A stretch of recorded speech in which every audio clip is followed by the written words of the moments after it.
Yes, good evening. Good evening, ma'am. Good evening. Good evening, ma'am. Good evening. Good Good evening, evening, ma'am. ka. Voice audible ஆ? Yes, ma'am. Yes, ma'am. நேத்து என்ன homework story கொடுத்துருங்க? Mill on the floors. The middle of the floor. Yes the Mill on the Floss அப்படின்னு சொல்லி பார்த்தா mill on the flares எந்த இயர்ல publish ஆச்சு? 1860. 1860. S 1860ல இருந்து பப்ளிஷ் ஆயிருக்கும். அப்ப ஜார்ஜ் எலியட்டோட ஃபர்ஸ்ட் ஒர்க் என்னது? Adam Bede. Adam Bede. Adam Bede தான் வந்து ஃபர்ஸ்ட் ஒர்க் அப்படின்னு பார்ப்போம். ஜார்ஜ் எலியட்டோட பென் நேம் சரி original name Mary Ann Evans. Yes Mary Ann Evans அப்படின்னு சொல்லி பார்த்தா ஃபர்ஸ்ட் ஒர்க் வந்து ஆடம் பீட், செகண்ட் ஒர்க் வந்து Mill on the Floss, third work வந்து Silas Marner. Yes Silas Marner அப்படின்னு சொல்லி பார்த்தோம். ஓகேவா? அடுத்தது அவனுக்கு ஒரு ஆள் உண்டுல்ல, Romola. ரோமோலா அப்படின்னு சொல்லி பார்த்தோம். ஓகே, ஃபர்ஸ்ட் ஒர்க் வந்து ஆடம் பீட், செகண்ட் ஒர்க் வந்து Mill on the Floss, third work வந்து சைலஸ் மார்னர், ஃபோர்த் வந்து ரோமோலா அப்படின்னு பார்த்தோம். அதுக்கப்புறம் 3 ஒர்க் நம்ம தனியா பார்த்தோம். What are the 3 works? Felix Holt, next one Middle March. Middle March. Middlemarch, and the last one is Daniel. Daniel Deronda அப்படின்னு சொல்லி பார்த்தோம். ஓகேவா? சோ chronology கண்டிப்பா தெரியணும். எப்படி ஜேன் ஆஸ்டனுக்கு தெரியுதோ அதே மாதிரி ஜார்ஜ் லேட்டுக்கும் chronology தெரியணும். Okay, first one is Adam Bede, second one is Mill on the Floss, third one is Silas Marner, fourth one is Romola, fifth one is Felix Holt, the Radical, the Middlemarch, அப்புறம் Daniel Deronda அப்படின்னு சொல்லி பார்த்தோம். ஓகேவா? George Eliot எந்த இயர்ல போன இருப்பாங்க? 1819. 1890. Jane Aston 1770. 1775. 1775ல வந்து போன இருப்பாங்க. What is the first interlude?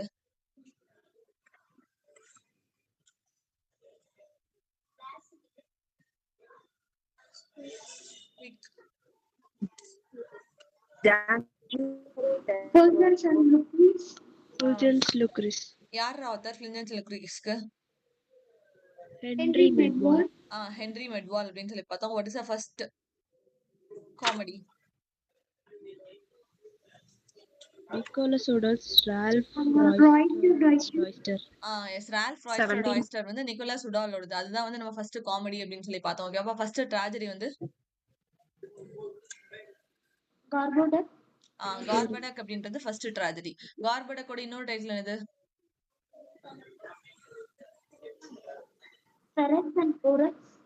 கார்படக்கோட இன்னொரு டைட்டில் என்னது அப்படின்னா ஃபெரக்ஸ் அண்ட் போரஸ். யார் எழுதியிருப்பா? யார் ரெண்டு பேர் சேர்ந்து எழுதியிருப்பா? Thomas Norton and Thomas Sackville. Yes Thomas Norton and Thomas Sackville. டோட்டலா எத்தனை ஆக்ட்ஸ் உண்டு அதுல? 5 acts. 5 ஆக்ட்ஸ் உண்டு அப்படின்னு சொல்லி பார்த்தோம். ஓகேவா? ஃபிளாஸ் ஃபார் லாட்டின் ஸ்பீக்கிங் அப்படின்ற work யாரோடது?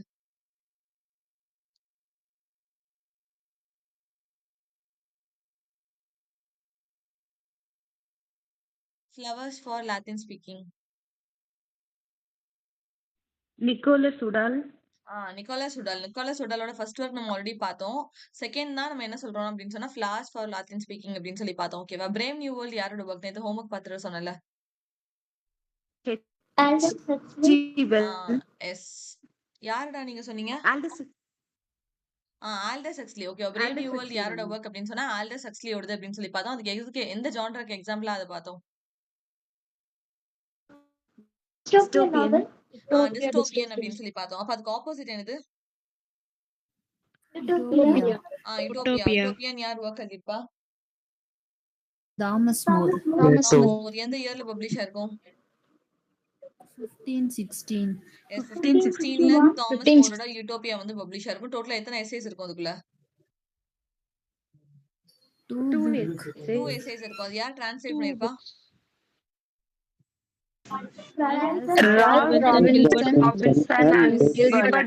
Ralph Robinson and Gilbert Burnet அப்படின்னு 2 பேர் தான் டிரான்ஸ்லேட் பண்ணிருப்பாங்க. What is the year?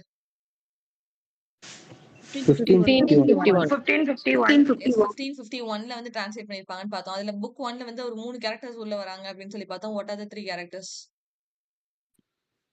Thomas More, Peter Giles, Raphael Hithlode. Thomas More and Raphael Hythloday. Yes Raphael Hythloday 3 பேருமே வந்து அதுல கேரக்டர்ஸ் அப்பியர் ஆவாங்க அப்படின்னு சொல்லி பார்த்தோம். ஓகேவா? யாரோட நாவல் வந்து நாவல் அண்ட் சானட் ஃபார்ம் அப்படின்னு சொல்லுவோம்? யாரோடது அது வந்து சானட் கலெக்ஷன் பார்க்கும்போது பார்த்தோம். Novel and sonnet form Vikram Seth. Vikram சேத்தோட எந்த ஒர்க்டா? Golden Gate. Golden Gate. Golden Gate அப்படின்னு சொல்லி பார்த்தோம். அதுதான் வந்து நாவல் அண்ட் சானட் ஃபார்ம் அப்படின்னு சொல்லி பார்த்தோம். டோட்டல் அதுல எத்தனை சானட்ஸ் இருக்கும்? 590 sonnets. எஸ் 590 சானட்ஸ் இருக்கும் அப்படின்னு பார்த்தா எந்த இயர்ல பப்ளிஷ் ஆயிருக்கும்? 1986. 1986 அப்படின்னு சொல்லி பார்த்தோம். மிரர் அண்ட் லேம்ப் யாரோடது? M.H. Mirror Abraham. on the lamp. M.H. MS Abraham. Abrahams. எந்த இயர்ல பப்ளிஷ் ஆச்சு?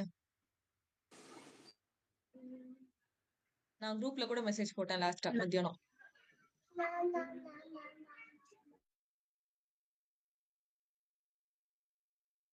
சரி அது அப்படியே நிக்கட்டும். எஃப்ஆர் லீவிஸோட 1973 இல்லடா 1973 கிடையாது. ஓகே. எஃப்ஆர் லீவிஸோட கிரேட் எடிஷன் எந்த இயர்ல பப்ளிஷ் ஆச்சு? 1948. 1948. எஃப்ஆர் லீவிஸோட கிரேட் எடிஷன் எந்த இயர்ல பப்ளிஷ் ஆயிருக்கும்னா 1948. அதுல இருந்து 10 இயர்ஸ் கழிச்சு தான் எம்எச் ஆப்ரகாம்ஸோட ஒர்க் பப்ளிஷ் ஆயிருக்கும். அப்போ என்ன இயரா இருக்கும் அது? 1958. 1958 சரியா? எஃப்ஆர் லீவிஸோட ஒர்க் வந்து 1948 த கிரேட் எடிஷன் அப்படின்னு சொல்லி பாக்குறோம். அப்ப எம்எச் ஆப்ரகாம்ஸோட இந்த மிரர் அண்ட் லேம்ப் அப்படின்ற ஒர்க் எதுல பப்ளிஷ் ஆயிருக்கும்? எந்த இயர்ல அப்படின்னா 1958 அப்படின்னு பாக்குறோம். அது 48 இது 58. இதே மாதிரி 20 இயர்ஸ் கேப் விட்டு நம்ம ரெண்டு ஒர்க்ஸ் பார்த்தோம்ல. ரெண்டு ஒர்க்ல ரெண்டு invention. Printing press. Printing press பார்த்தோம். Printing press first printing press எப்ப கண்டுபிடிச்சிருப்பாங்க? 56, 76. 1456 1476. அப்ப 1476 அது அப்படின்னு சொன்னா 1576ல என்ன நடந்திருக்கும்? 100 இயர்ஸ் கழிச்சு ஒரு பெரிய விஷயம் நடந்துச்சுன்னு சொல்லி கொடுத்தேன் நேத்து நான் கிளாஸ் நடத்திட்டு இருக்கும் போது எலிசபெத்தன் ஏஜ்ல. ஒரு பிளேக் ஒரு வார். பிளேக் இல்லடா, அதுவும் ஒரு குட்டி ஸ்டார்ட் அப் மாதிரி தான். That is first thing. 1576ல ஜேம்ஸ் பர்பேஜ் கண்டுபிடிச்சிருப்பாரு. The theater. That is the first theater அப்படின்னு சொல்லி பார்த்தோம். அது ஜேம்ஸ் பர்பேஜோடது அப்படின்னு சொல்லி பார்த்தோம். அதுதான் வந்து 1576 அப்படின்னு சொல்லி பார்த்தோம். ஓகேவா? புக் ஆஃப் காமன் பிரேயர்ஸ் யாரோடது? தாமஸ் கிரான்மரோடது. எப்ப லான்ச் பண்ணிருப்பாரு? 1549. எஸ் 1549. அது வந்து எல்லாரும் ஃபாலோ பண்ணணும் அப்படின்னு சொல்லி கிங் எட்வர்ட் வந்து ஒரு லா கொண்டு வந்திருப்பாரு. என்ன லாவா எடுத்துட்டு வந்திருப்பாரு? அத Act of Uniformity. Act of Uniformity அப்படின்னு எடுத்துட்டு வந்திருப்பாரு. அது நடந்த இயர் என்ன? 1559. 1559 அப்படின்னு சொல்லி பார்த்தோம். ஓகேவா? ஓகே, இது வரைக்கும் क्वेश्चंस ஃபைன் நினைக்கிறேன். இதுல யாருக்கா டவுட் இருக்கா? No, ma'am. No, ma'am. So Mill on the Floors published on a year 1816 சொல்லிட்டீங்க. What is the setting? St. Ogg's in correct. Saint Ogg's Lincolnshire, England. Correct. Saint Ogg's in Lincolnshire England அப்படின்னு சொல்லி பார்த்தோம். எத்தனை volumes அதை publish பண்ணிருப்பாங்க Mill on the Floss? 3 volumes. 3 வால்யூம்ஸா publish பண்ணிருப்பாங்க அப்படின்னு சொல்லி பார்த்தோம். Who is the protagonist? Maggie. Maggie Tulliver. Maggie டுலிவரோட அண்ணன் யாரு? டாம். டாம் டுலிவர் அப்படின்னு சொல்லி பார்த்தோம். ஓகேவா? இந்த ரிவர் நேம், அங்க ஒரு ரிவர் நேம் வரும்ல. What is the river name inside the novel? River of Floss. Flaws FLOSS அப்படின்னு சொல்லி பார்த்தோம். அந்த மில்லோட நேம் என்ன? அவங்க அப்பா ஒரு மில் வச்சு நடத்திட்டு இருப்பார்ல. டார்க்லோட் மில் அப்படின்றத அந்த மில்லோட நேம் அப்படின்னு சொல்லி பார்த்தோம். ஓகேவா? ஒருத்தனுக்கு வந்து ஹஞ்ச் பேக் இருக்கும் அப்படின்னு சொல்லி கதையில காமிச்சிருப்பாங்க. He is a classmate of Tom. யாரு? பிலிப் வேகம். ஓகேவா? அவங்களோட அப்பா வந்து மிஸ்டர் வேகம் அப்படின்னு சொல்லி பார்த்தோம். அவர் என்னவா ஒர்க் பண்ணிட்டு இருப்பாரு? லாயர். கரெக்டா, லாயர் அப்படின்னு சொல்லி பார்த்தோம். ஓகேவா? டாமுக்கும் மேகிக்கும் கசினா ஒருத்தி வந்து காட்டுவாங்க. அவளை வந்து பியூட்டில வந்து அவ மேகியை கம்பேர் பண்ணும்போது அவ இன்னும் அழகா இருக்கா அப்படின்ற மாதிரி ஃபேமிலி பீப்புள்ஸ் எல்லாரும் அவளை பிரைஸ் பண்ணி பேசுவாங்க. உஹிஷி லூசி. லூசிக்கு பார்த்த சூட்டரோட name Stephen Guest. Stephen Guest அப்படின்னு சொல்லி பார்த்தோம். ஓகேவா? சரி, ஹோம்வொர்க் சரி பண்ணி ஸ்டீஃபன் கெஸ்ட். ஓகேவா? ஜஸ்ட் நான் ஸ்கிரீன் பண்ணி ஷேர் பண்ணிட்டேன்டா.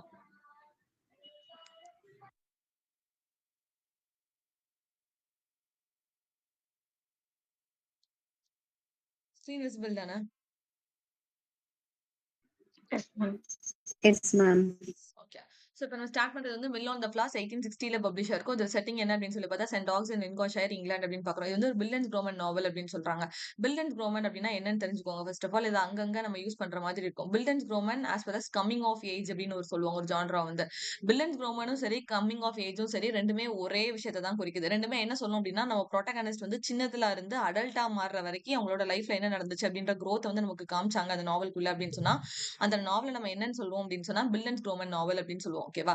இது வந்து ஒரு நாவலோட ஜான்ரா மாதிரி சொல்லலாம். இது ஒரு வில்லன்ஸ் ப்ரோமன் அப்படின்றது ஜான்ராக்குள்ள வருது அப்படின்ற மாதிரி சொல்லலாம். இல்லைன்னா அந்த வில்லன்ஸ் ப்ரோமன் இன்னொரு வேர்டு என்ன யூஸ் பண்ணுவாங்க அப்படின்னா கம்மிங் ஆஃப் ஏஜ் அப்படின்னு சொல்லுவாங்க. பிகாரெஸ்கியூ அப்படின்னு சொல்லி இன்னொரு வேர்டும் இது ரிலேட்டடா உண்டு. பிகாரெஸ்கியூ அப்படின்னு சொன்னா ஒரு ப்ரோட்டகனிஸ்ட் வந்து ரோகா இருப்பான். ரோக் அப்படின்னா ரொம்ப கெட்டவனா இருப்பான், ரொம்ப சேட்டை பண்ணுவான். அந்த மாதிரி ஒரு கேரக்டர் நமக்கு ப்ரோட்டகனிஸ்டா வந்து ப்ரொஜெக்ட் பண்ணாங்க அப்படின்னு சொன்னா அது வந்து பிகாரெஸ்க் நாவல் அப்படின்னு சொல்லுவாங்க. ஓகேவா?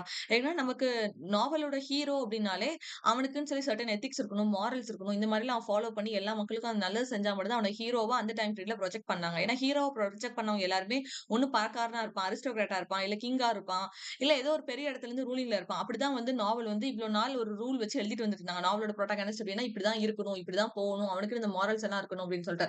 பட் அதை மாத்துறது ஜான்ரா தான் என்னது அப்படின்னா பிகாரெஸ்க் அப்படின்னு சொல்லி பாக்குறோம். பிகாரெஸ்க் இஸ் நத்திங் பட் ப்ரோட்டகனிஸ்ட் வந்து ரோகா இருப்பான். அதுதான் நம்ம வந்து பிகாரெஸ்க் அப்படின்னு சொல்றோம். சோ இந்த பிகாரெஸ்க் அப்படின்ற மாதிரி ஜான்ரா தான் என்னது அப்படின்னா பில்லன்ஸ் க்ரோமன் அப்படின்னு பாக்குறோம். பில்லன்ஸ் க்ரோமனும் சரி கம்மிங் ஆஃப் ஏஜும் சரி ரெண்டும் ஒரே விஷயம் தான்.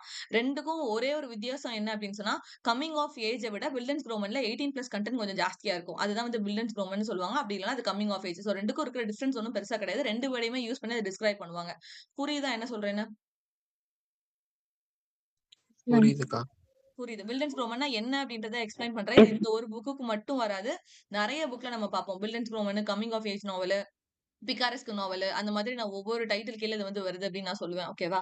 சோ இந்த மில் ஆன் த ஃபிளார்ஸ் அப்படின்ற ஒர்க் எத்தனை வால்யூம்ஸா பப்ளிஷ் பண்ணிருப்பாங்க அப்படின்னு சொன்னா 3 வால்யூம்ஸா பப்ளிஷ் பண்ணிருப்பாங்க. இதுல என்ன ஆட்டோபயோகிராபிகல் ரெஃபரன்ஸும் இருக்கும் அப்படின்னு சொன்னா ஜார்ஜ் இலியட்டோட ஹஸ்பண்ட் இருக்காங்க தெரியுமா? ஐ மீன் மேரி அண்ட் இவன்ஸோட ஹஸ்பண்ட் ஜார்ஜ் ஹென்ரி லீவஸ் அப்படின்னு சொல்லி நான் ஓப்பனிங்லேயே சொல்லி கொடுத்தேன். அவங்க ரெண்டு பேத்துக்கு நடுவுல லைஃப் வந்து எப்படி இருந்துச்சு அப்படின்ற ஹிஸ்டாரிக்கல் ரெஃபரன்ஸும் எதுக்குள்ள இருக்குன்னு நினைக்கிறேன் சொல்றாங்க அப்படின்னா மில் ஆன் த ஃபிளார்ஸ்ல வந்து இருக்கு அப்படின்னு சொல்றாங்க. ஓகேவா? சோ இந்த ப்ரோட்டகனிஸ்ட் யாரு அப்படின்னா மேகி ட்ரூலிவர் அப்படின்னு சொல்லி பாக்குறோம். ரிவரோட நேம் ஒன்னு வரும். அதுதான் வந்து ஃபிளாஸ். அதனாலதான் மில் ஆன் த ஃபிளாஸ் அப்படின்னு சொல்லி டைட்டில் வச்சிருக்காங்க. அப்ப ஃபிளாஸ் வந்து எதை ரெப்ரசென்ட் பண்ணுது அப்படின்னு கொஸ்டின்ல கேட்டா you should know Floss represent the river அப்படின்னு சொல்லிட்டு. மில்லோட நேம் என்ன அப்படின்னா டால்கோட் மில் அப்படின்னு சொல்லி நீங்க எல்லாருமே கரெக்டா தான் சொன்னீங்க. ஓகேவா? இதுல இருக்க கேரக்டர்ஸ் அப்படின்னு சொல்லி பார்க்கும்போது பார்த்தா ரெண்டு ஃபேமிலி தான் நமக்கு பேரலா காமிச்சிட்டு வருவாங்க. மொதல் ஃபேமிலி யாரு அப்படின்னா இந்த 4 பேரு. Mr Tulliver, Mrs Bessie Tulliver, Tom Tulliver, Maggie Tulliver. எப்படி ஒரு நார்மலான ஃபேமிலி இருப்பாங்களோ அதே மாதிரி தான் அந்த 4 பேருமே ஒரு நார்மலான family. Okay, Mr Tulliver, Mrs Bessie Tulliver, Tom Tulliver, Maggie Tulliver அப்படின்னு சொல்லிட்டு. மிஸ்டர் டுலிவர் தான் என்னவா இருப்பாரு அப்படின்னா அந்த டார்க்லோட் மில் அப்படின்ற இடத்தோட அந்த மில்லோட ஓனரா ஓப்பனிங்ல இருந்து நமக்கு காமிச்சிட்டு இருப்பாங்க. பெசி டுலிவர் வந்து ஒரு ஒய்ஃபாவும் ஒரு மதராவும் அந்த கேரக்டர் வந்து டேக் ஆன் பண்ணிட்டு இருப்பாங்க. அப்புறம் அவங்களுக்கு 2 பசங்க, ஒரு பையன் ஒரு பொண்ணு. பையன் வந்து டாம் டுலிவர், பொண்ணு வந்து மேகி டுலிவர் அப்படின்னு சொல்லி பாக்குறோம். இந்த மேகி டுலிவர் வச்சு தான் நமக்கு ஸ்டோரியே மூவ் ஆகுற மாதிரி நமக்கு காமிப்பாங்க. ஓகேவா? இந்த மேகி டுலிவரோட நிக் நேம் கதைக்குள்ள என்ன யூஸ் பண்ணுவாங்க அப்படின்னா லிட்டில் வெஞ்ச் அப்படின்னு சொல்லி யூஸ் பண்ணிருப்பாங்க. அது மட்டும் நோட் டவுன் பண்ணிக்கோங்க. லிட்டில் வெஞ்ச் அப்படின்னு சொல்லிட்டு. ஓப்பனிங் கிளியரா? Yes, ma'am. Clear. கிளியர். ஓகேவா? சோ அந்த மிஸ்டர் டொலிவரோட அந்த டாக்லைட் மில் இருக்குல்ல அது மேல ஒரு கேஸ் வந்து நடக்கும். ஓகேவா? அந்த கேஸ் நடந்ததுனால அந்த மில் வந்து என்ன ஆயிரும் அப்படின்னு சொன்னா மிஸ்டர் டொலிவரோட கையில இருந்து கைவிட்டு போயிரும் அந்த மில் வந்து. அந்த மில்ல கடைசி யார் வந்து வாங்கியிருப்பா அப்படின்னு சொன்னா மிஸ்டர் வேக்கம் அப்படின்றவர். மிஸ்டர் வேக்கம் வந்து லாயர். அவர் தான் வாதாடி அந்த மில்ல வந்து என்ன பண்ணிருப்பாரு அப்படின்னு சொன்னா அவங்க ஃபேமிலிக்குள்ள ஒரு பகையை உண்டு பண்ணிக்கணும் அப்படின்ற ஒரு தாட்டோட என்ன பண்ணுவாரு அப்படின்னு சொன்னா மிஸ்டர் வேக்கம் வந்து என்ன பண்ணிருவாரு அப்படின்னா அந்த மில்ல வந்து அவரோட ஃபேமிலிக்குள்ள வாங்கிடுவார். இது யாருக்கு சுத்தமா பிடிக்கவே பிடிக்காது அப்படின்னா மிஸ்டர் டொலிவருக்கு சுத்தமா டைஜஸ்டே பண்ண முடியாது. பிகாஸ் அத்தனை வருஷமா அவர் வந்து ஒரு பிசினஸ் ஓனரா இருந்திருப்பாரு. ஃபேமிலி நல்லா பாத்துட்டு இருந்திருப்பாரு. திடுதிப்புன்னு அந்த மில் வந்து கையை விட்டு போனது என்ன ஆயிரும் அப்படின்னா அவங்க ஃபேமிலி மொத்தமும் நடுத்தருவுல வந்து நிக்கிற மாதிரி ஆயிரும்.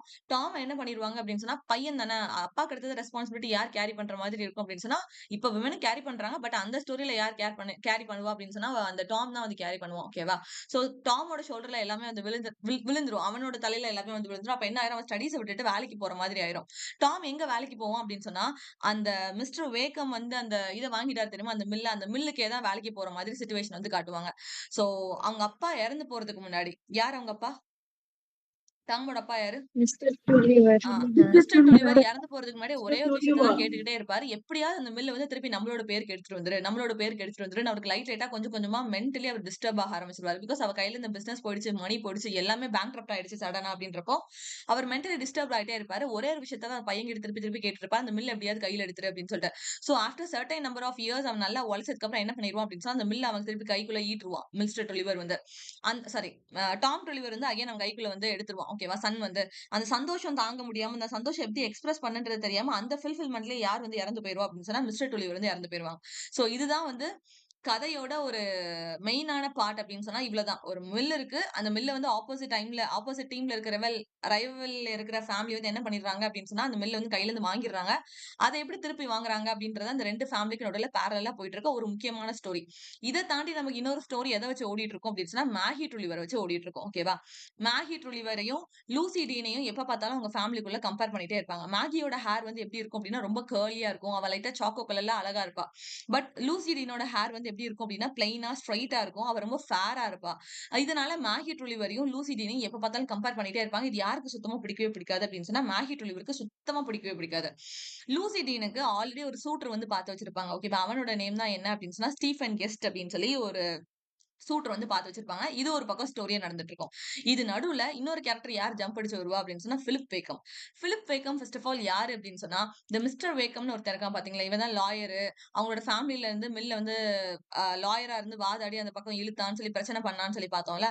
அந்த ஆப்போசிட் ஃபேமிலில இருக்கிற பையன் தான் யாரு அப்படின்னு சொன்னா, பிலிப் வேக்கம் அப்படின்னு சொல்லி பார்க்கிறோம்.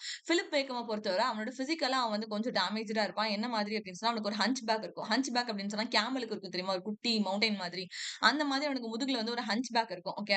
தென் இவனோட பிளாஷ்பேக் என்ன அப்படின்னு சொல்லி திரும்பி போனோம் அப்படின்னு சொன்னா, இவன் வந்து ஸ்கூல் படிக்கும்போது டாமோட கிளாஸ்மேட்டா இருப்பான். ஆஸ் வெல் அஸ் இவனுக்கு யார் மேல இன்ட்ரெஸ்ட் இருக்கும் அப்படின்னு சொன்னா, மேகி மேல ஒரு இன்ட்ரெஸ்ட் இருக்கும். ஓகேவா? அவனுக்கு அந்த இன்ட்ரெஸ்ட் இருக்கிறது யாருக்கு சுத்தமா பிடிக்கவே பிடிக்காது அப்படின்னு சொன்னா, அவனோட அண்ணன்காரனுக்கு சுத்தமா பிடிக்கவே பிடிக்காது. யாரு அந்த அண்ணன்காரன்? டாம். டாம் ஒலிவருக்கு சுத்தமா பிடிக்கவே பிடிக்கல. யாரும் சூட்டர் ஆகுறது? மேகி ஒலிவரும் பிலிப் வேக்கம். பிலிப் வேகமும் வந்து சூட்டர் ஆகுறது பிடிக்கவே பிடிக்கல. சோ அந்த பஞ்சாயத்து ஆல்ரெடி போய்க்கிட்டே இருக்கா அவங்களுக்குள்ள. ஆனா மேகி ஒலிவருக்கு லைட்டா பிலிப் வேகமா ஃபர்ஸ்ட் டைம் பார்க்கும்போது பிடிக்கும். பட் அவ பெருசா ஒண்ணும் அத எக்ஸ்பிரஸ் பண்ணிக்க மாட்டா மேகி ஒலிவர் வந்து. ஓகேவா? அப்பதான் அவளோட லைஃப்குள்ள அடுத்தது யார் வருவா அப்படின்னு சொன்னா, ஸ்டீஃபன் கெஸ்ட் அப்படின்ற கேரக்டர் வரும். பட் ஸ்டீஃபன் கெஸ்ட் ஆல்ரெடி யார் கூட வந்து ஃபிக்ஸ் பண்ணி வச்சிருப்பாங்க அப்படின்னா, லூசி டீன் கூட ஃபிக்ஸ் பண்ணி வச்சிருப்பாங்க.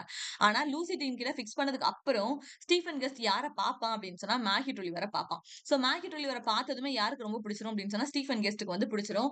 அப்போ ஒரு டைம் பீரியடுக்கு மேல மேகி ஒலிவர் என்ன பண்ணிருவா அப்படின்னு சொன்னா, ஸ்டீஃபன் கெஸ்ட் கூட சரி நான் வீட்ட அப்போஸ் பண்ணிட்டு வெளியில வரேன்ற மாதிரி வீட்ல அவ இன்ஃபார்மே பண்ணாம ஏதோ ஒரு கட்ஸ்ல என்ன பண்ணிருவா, ஒரு குட்டி வில்லேஜ் அந்த சென்ட் ஆக் அப்படின்னு ஒரு வில்லேஜ் இருக்குல்ல, அந்த வில்லேஜ் விட்டு ஒரு 2 to 3 ஹார்ஸ் வந்து ஒரு தைரியத்துல ஸ்டீஃபன் கெஸ்ட் கூட வெளியில வந்துருவா. சரி நம்ம வெளியில போய் மேரேஜ் பண்ணிக்கலாம், வெளியில போய் லைஃப் நடத்திக்கலாம் அப்படின்ற ஒரு தைரியத்துல அவங்க அம்மா அப்பா அண்ணன் எல்லாரையும் உதறிட்டு மேகி என்ன பண்ணிருவா அப்படின்னா, ஒரு தைரியத்துல வெளியில வந்துருவா ஸ்டீஃபன் கெஸ்ட் கூட.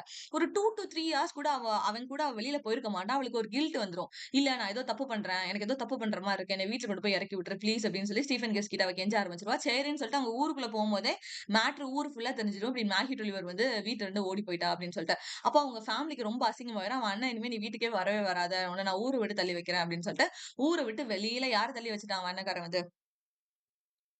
மேகி ஒலிவர ஊரை விட்டு தள்ளி வச்சிருவான். சரியா? சோ 2 மேகி ஒலிவர் மொத்தமா ஊரை விட்டு வெளியில ஸ்டே பண்ணி ஒரு ஸ்கூல்ல வந்து ஒரு ஸ்கூல் டீச்சரா வந்து அவனோட எஜுகேஷனை வச்சு அவ வந்து ஒர்க் பண்ணிட்டு இருப்பா. இப்படி லைஃப் போயிட்டு இருக்கும்போது ஒரு நாள் சடனா பயங்கரமா ரெயின் இருக்கும் அவங்களோட ஊர் அந்த வில்லேஜ்ல வந்து. அப்ப தண்ணி நிறைய வந்ததுனால வீட்ல இருக்கிற அந்த வில்லேஜ்குள்ள இருக்கிற வீடு எல்லாமே கொஞ்சம் கொஞ்சமா முங்க ஆரம்பிச்சிரும். மேகி ஒலிவருக்கு தெரியும் அவங்க அம்மா அவங்க அண்ணன் எல்லாருமே அங்கதான் இருக்காங்க அப்படின்னு சொல்லிட்டு. எனிவே அவளோட உயிரை என்னன்றதை பார்க்காம அவ போட் எடுத்துட்டு என்ன பண்ணுவா, அவ அண்ணனை காப்பாத்துறதுக்காக அவ ஊருக்குள்ள வருவா. கடைசி அவ அண்ணனை அவ மீட்டும் பண்ணிருவா. மீட் பண்ணிட்டு அந்த போட்ல அவங்க அண்ணனை ஏத்தவும் செஞ்சிருவா. பட் ரிட்டர்ன் வர வழியில என்ன ஆயிரும் அப்படின்னா, அந்த போட் வந்து கவுந்துரும். சோ 2 பேருமே இறந்து போயிருவாங்க. 2 பேரும் இறந்து போனதுக்கு அப்புறம் அவங்களோட கிரேவ் இருக்குல்ல, கிரேவ்யார்ட். அத 2மே பக்கத்துல பக்கத்துல புதைச்சு வைக்கிற மாதிரி இந்த ஸ்டோரி வந்து முடிச்சிருவாங்க. ஓகேவா? இதுதான் story of the Mill on the Floss. But இதுல நீங்க படிக்க வேண்டியது 2 ஃபேமிலி இருக்காங்க. Mr Oliver, Bessie Oliver, Tom Oliver, Maggie Oliver. எப்ப பார்த்தாலும் கொஸ்டின் கேட்கறது மேகி ஒலிவர் இருந்தா கேட்பாங்க. ஆப்போசிட் ஃபேமிலி யாரு அப்படின்னா, Mr Wakem and Philip Wakem. அவனோட ப்ரொஃபஷன் என்ன, லாயர். இவனுக்கு என்ன இருக்கு அப்படின்னா ஒரு ஹஞ்ச் பேக் இருக்கு. மைனர் கேரக்டர்ஸ் இதுல இருக்கு. Stephen Guest, Lucy Deane. இவங்க 2 பேரும் எக்ஸாம்ல வந்ததே கிடையாது. இதை தாண்டி உங்களுக்கு எக்ஸாம்ல கேட்கணும் அப்படின்னு சொன்னா, ஒன்னு ப்ரோட்டகனிஸ்ட கேட்பாங்க, ரிவர் நேம் என்ன, மில் நேம் என்ன அப்படின்னு கேட்பாங்க, எத்தனை வால்யூம்ஸ்ல பப்ளிஷ் ஆயிருக்குன்னு கேட்பாங்க, இதோட செட்டிங் என்னன்னு கேட்பாங்க, பப்ளிஷ்ட் இயர் வரும். இது மட்டும் தெரிஞ்சா போதும். இதை தாண்டி வேற எதுவும் நான் சொன்ன ஸ்டோரி ஞாபகம் இருந்தா தட்ஸ் வெல் அண்ட் குட். இதுல ஏதோ ஒரு வேர்டை விட்டுட்டோமோ, ஏதோ ஒண்ணு மறந்துட்டோமோ அப்படின்னு சொல்லி ஒரி பண்ணிக்க தேவையில்லை. நீங்க மோர் தென் 300 to 200 சம்மேஷன்ஸ் நம்ம இன்னும் பார்க்க வேண்டியது இருக்கு. Clear? Yes, ma'am. Others Yeah, ma'am. Yes, ma'am. Clear? Yes, ma'am. Yeah, ma'am. பண்ணுமாடா?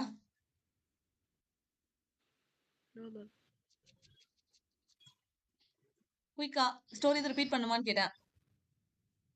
இல்ல வேணாம். Clear, ma'am. இன்னும் ஒரே ஒரு தடவைன்னு கேட்டீங்களா இல்ல வேணாம்னு சொன்னீங்களா? இந்த ஒரு வாட்டி ரிப்பீட் பண்ணுங்க அக்கா. இன்னும் ஒரு தடவை. ஓகே. ஆ. 2 ஃபேமிலி இருக்காங்க சரியா? இந்த 2 ஃபேமிலி மட்டும் ஞாபகம் வச்சுக்கோ. Mr Tulliver, Mrs Bessie Tulliver, Tom Tulliver, Maggie Tulliver. இதுக்கு அப்படியே பேரலலா காமிக்கிற ஃபேமிலி வந்து Mr Wakem and Philip Wakem. So இந்த 2 ஃபேமிலியும் நீங்க ஸ்கெட்ச் போட்டு 2 கோடு போட்டு 2ஆ பிரிச்சு எழுதி வச்சுக்கோங்க. சரியா?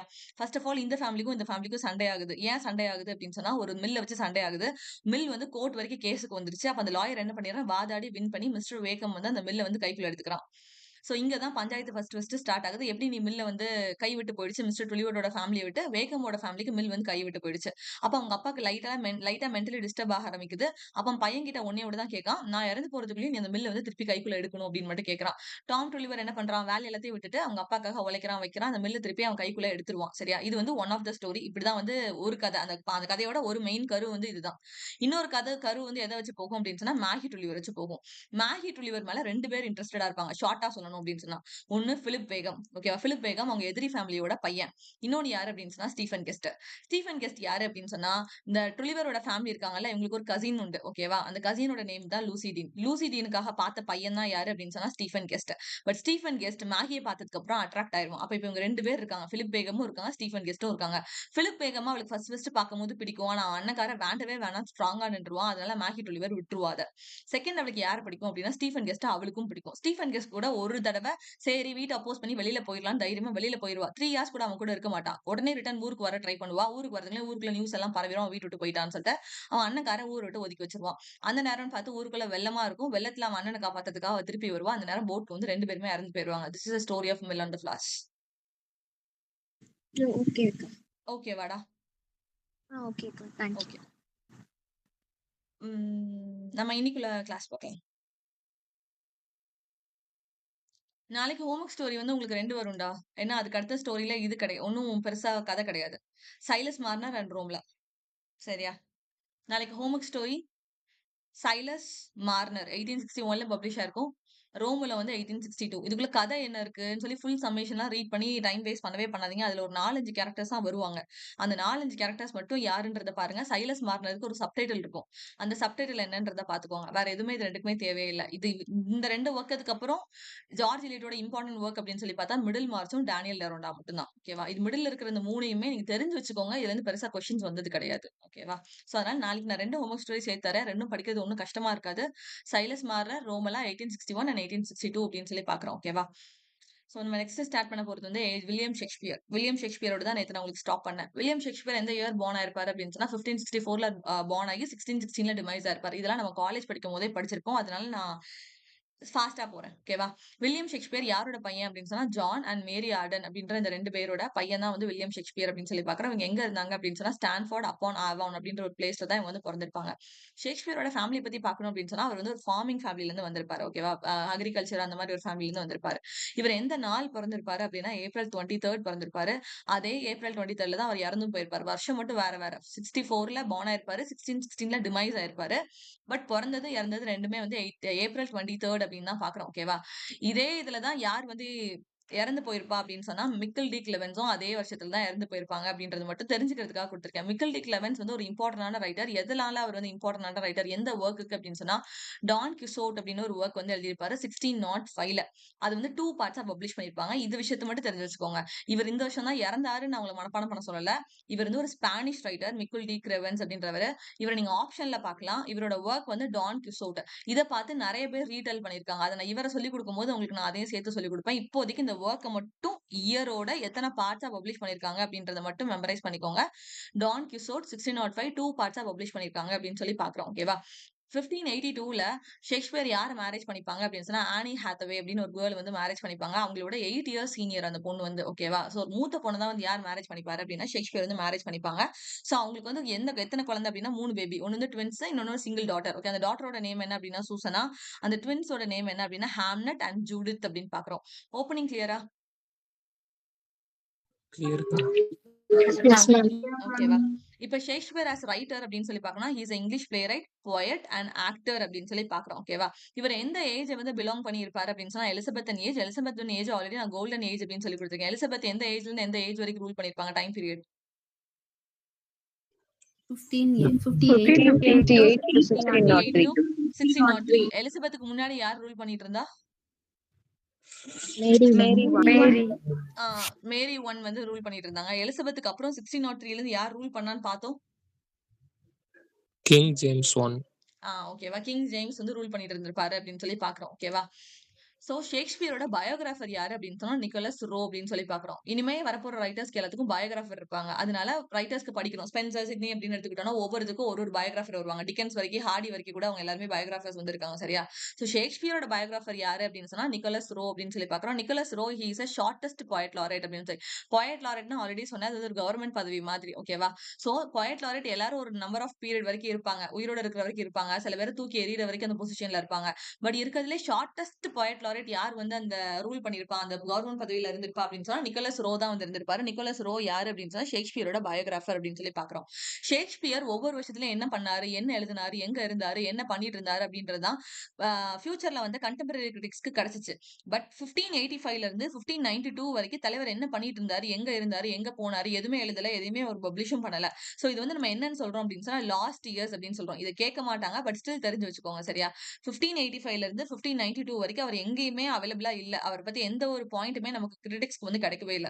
அதனால 1585ல இருந்து 1592 வரைக்கும் என்னன்னு சொல்றாங்க அப்படின்னு சொன்னா last year, LOST, last years அப்படின்னு சொல்றாங்க. ஓகேவா, ஷேக்ஸ்பியரை சுத்தமா பிடிக்காத ஒருத்தர் யாரு அப்படின்னு சொன்னா ராபர்ட் கிரீன். வெறுமனையா கிரீன்னு கொடுத்திருக்கேன். ராபர்ட் கிரீன் அப்படின்றவங்க அது உங்களோட ஃபில் நேம். ஓகேவா, ராபர்ட் கிரீனுக்கு சுத்தமா பிடிக்கவே பிடிக்காது. இவங்க வந்து ஷேக்ஸ்பியரோட கண்டெம்பரரி ரைட்டர். ஷேக்ஸ்பியர் கூட கரண்ட் ஏஜ்ல வந்து வாழ்ந்து இருந்தவங்க போனவங்க. இவங்களை வந்து நம்ம இனிமே பார்ப்போம், ராபர்ட் கிரீன் வந்து. ஓகேவா, ராபர்ட் கிரீனுக்கு சுத்தமா யாரை பிடிக்கவே பிடிக்காது அப்படின்னு சொன்னா ஷேக்ஸ்பியர் சுத்தமா பிடிக்கவே பிடிக்காது. ரொம்ப ரொம்ப நல்ல அட்டாக், ரொம்ப ஃபேமஸான அட்டாக் வந்து எதுல பண்ணிருப்பாங்க அப்படின்னு சொன்னா A Groat's Worth of Wit அப்படின்ற ஒரு ஒர்க்ல 1592ல அந்த ஒர்க் வந்து பப்ளிஷ் ஆயிருக்கும். அந்த ஒர்க்ல ஷேக்ஸ்பியர் பார்த்து ரொம்ப பயங்கரமா அட்டாக் பண்ணிருப்பாங்க. யார் அட்டாக் பண்ணிருப்பான்னு சொல்றேன்? Robert Greene. Robert Greene. Robert green வந்து யார் அட்டாக் பண்ணிருக்காங்க Shakespeare. அப்படின்னு சொல்லி பாக்குறோம். ஓகேவா, ஷேக்ஸ்பியரோட பயோகிராஃபர் யாரு? Nicholas Rowe. நிக்கோலஸ் ரோ அப்படின்னு சொல்லி பாக்குறோம். ஓகேவா, சோ ராபர்ட் கிரீன் வந்து A Groat's Worth of Wit அப்படின்ற அந்த ஒர்க்ல வந்து ஷேக்ஸ்பியரை பயங்கரமா அட்டாக் பண்ணிருப்பாங்க. என்னென்ன நேம் சொல்லி அட்டாக் பண்ணிருப்பாங்க, என்னென்ன வேர்ட் யூஸ் பண்ணிருப்பாங்க அப்படின்னு சொன்னா அப்ஸ்ட்ராக்ட் க்ரோ, ஜொஹான்ஸ் ஃபேக்டோகம், ஷேக் சீன் அப்படின்ற ஒரு 3 முக்கியமான டேர்ம்ஸ் வந்து யூஸ் பண்ணிருப்பாங்க. இது எல்லாமே ஒரு பெரிய பெரிய சென்டென்ஸோட வரும். சரி, அவ்வளவு பெரிய சென்டென்ஸ்லாம் நம்மளால ஞாபகம் வச்சுக்க முடியாது. இந்த கீ டேர்ம்ஸ் மட்டும் ஞாபகம் வச்சுக்கோ, உங்களுக்கு பார்க்கும்போது தெரிஞ்சிடும் இது வந்து யாரை பார்த்து அட்டாக் பண்ணா அப்படின்னு சொல்லிட்டு. அப்ஸ்ட்ராக்ட் க்ரோ அப்படின்னு சொல்லி ஏன் அவர் வந்து திட்டிருப்பாரு அப்படின்னு சொன்னா, ஒரு காக்கா கதை வந்து இந்த அப்ஸ்ட்ராக்ட் க்ரோ அப்படின்றது கீழே ராபர்ட் கிரீன் வந்து நமக்கு சொல்றாங்க. என்ன அப்படின்னு சொன்னா, ஒரு காக்கா இருக்குமா, அந்த காக்கா அழகான பேர்ட்ஸ் எல்லாம் இருக்கும்ல, அந்த பேர்ட்ஸோட ஃபெதர்ஸ் எல்லாம் பறக்கும் போது கீழே விழும் தெரியுமா, அந்த ஃபெதர்ஸ் எல்லாத்தையும் எடுத்து அந்த காக்கா தன்னோட உடம்புல சொருவிட்டு நான் தான் இருக்கிறதுலே அழகு, இருக்கிறதுலே நான் தான் ரொம்ப அழகா இருக்கேன் அப்படின்னு சொல்லிட்டு மத்த பேர்ட்ஸோட ரெக்கையெல்லாம் எடுத்து சொல்லிட்டு அதுதான் அழகு, அதுதான் அழகு அப்படின்னு சொல்லிட்டு இருக்குமா. அதே மாதிரி தான் ஷேக்ஸ்பியரும் அப்படின்னு சொல்லி யார் சொல்றாங்க, ராபர்ட் கிரீன் வந்து சொல்றாங்க. இது எது மீன் பண்ணி அவங்க சொல்றாங்க அப்படின்னு சொன்னா, ஷேக்ஸ்பியர் வந்து அடுத்த ஆளோட ரைட்டிங்ஸை பார்த்து தான் அவரோட ரைட்டிங்ஸை ஃபர்ஸ்ட் ஆஃப் ஆல் எழுதவே செய்யறாரு. அதை எழுதிட்டு அவர் வந்து ஃபேமஸ் நேம் எல்லாத்தையுமே வாங்கிக்கிறாரு அப்படின்ற நேம்ல தான் இது வந்து அப்ஸ்ட்ராக்ட் க்ரோ அப்படின்னு சொல்லி ராபர்ட் கிரீன் வந்து அட்டாக் பண்ணிருப்பாங்க. ஓகேவா, ஜொஹான்ஸ் ஃபேக்டோகம் அப்படின்னு ஒரு நேம் யூஸ் பண்ணிருப்பாங்க. அது வந்து one who pretends to know everything. எனக்கு வந்து எல்லாமே தெரியும், தனக்கு தான் எல்லாமே தெரியும் அப்படின்ற ஒரு தாட்டோட இருக்கிற பர்சன்ஸ் தான் வந்து இப்படி ஒரு டேர்ம்ஸ்ல அவங்க ராபர்ட் கிரீன் வந்து அட்டாக் பண்ணிருப்பாங்க. ஓகேவா, அப்புறம் இன்னொரு வேர்டு என்ன யூஸ் பண்ணிருப்பாங்க, ஷேக் சீன் அப்படின்ற ஒரு வேர்டு யூஸ் பண்ணிருப்பாங்க. முதல்ல ராபர்ட் கிரீன் வந்து ஷேக்ஸ்பியர் அட்டாக் பண்ண ஆரம்பிக்கும் போது அங்க இருக்கிற காமன் பீப்புள்ஸ்க்கு தெரியவே இல்லை ராபர்ட் கிரீன் யார் அட்டாக் பண்றாங்க, யாரை பத்தி பேசிட்டு இருக்காங்க, யாரை திட்டுறாங்க அப்படின்றது மக்களுக்கு தெரியவே இல்லை. ஒரு வேர்டை யூஸ் பண்ணதுக்கு அப்புறம் தான் தெரிஞ்சிச்சு இவ்வளவு நாளா திட்டிட்டு இருந்தது யாரு அப்படின்னா ஷேக்ஸ்பியர் அப்படின்னு சொல்லிட்டு. அது என்ன வேர்டு அப்படின்னா ஷேக் சீன் அப்படின்ற வேர்டு அப்படின்னு பாக்குறோம். ஓகேவா, சோ 3 டேர்ம்ஸ் பாக்குறோம். எந்த ஒர்க்குக்கு கீழே அப்படின்னா A Groat's Worth of Wit 1592ல அதோட பப்ளிகேஷன் பாக்குறோம். இது யாரோட ஒர்க் அப்படின்னா ராபர்ட் கிரீனோட ஒர்க் அப்படின்னு சொல்லி பாக்குறோம். கிளியரா இது? Clear. ஓகேவா, அப்புறம் ஷேக்ஸ்பியர் அண்ட் தியேட்டர் அப்படின்னு சொல்லி பாக்குறோம். ஓகேவா, ஷேக்ஸ்பியர் அண்ட் தியேட்டர் அப்படின்னு சொல்லி பார்க்கும்போது லண்டன்ல ஆல்ரெடி லார்ட் சாம்பர்லின்ஸ் மென் அப்படின்ற இந்த நாடக குழு கூட்டம்னு நான் ஆல்ரெடி சொல்லி கொடுத்தேன். இந்த நாடக குழு கூட்டம் எதுல நாடகம் போட்டுட்டு இருந்தாங்கன்னு ஃபர்ஸ்ட் ஓப்பனிங்ல சொல்லி கொடுத்தேன். எதுல எல்லாம் போட்டிருந்தாங்க அவங்க வந்து Lord Chamberlain theatre Lord Chamberlain மென்ன்றது அந்த நாடக குழுவோட நேம் டா, அதை நீங்க குழப்பிக்க வேணாம். சரி, லார்ட் சாம்பர்லின் மென்ட்டு ஒரு கூட்டத்துக்கும் ஒரு நேம் இருக்கும்ல, அந்த கூட்டத்தோட நேம் தான் லார்ட் சாம்பர்லின்ஸ் மென்.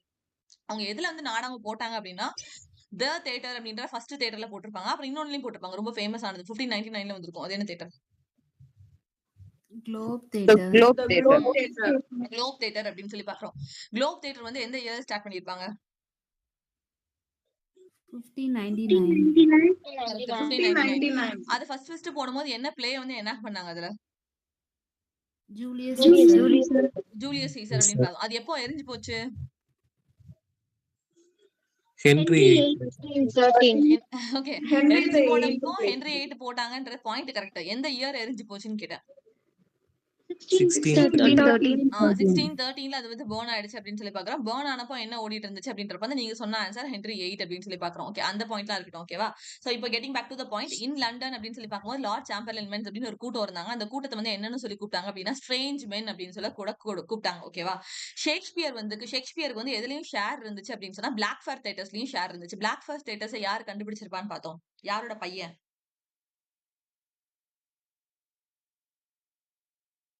ஜேம்ஸ் பார்பேஜோட son Richard Burbage. Correct.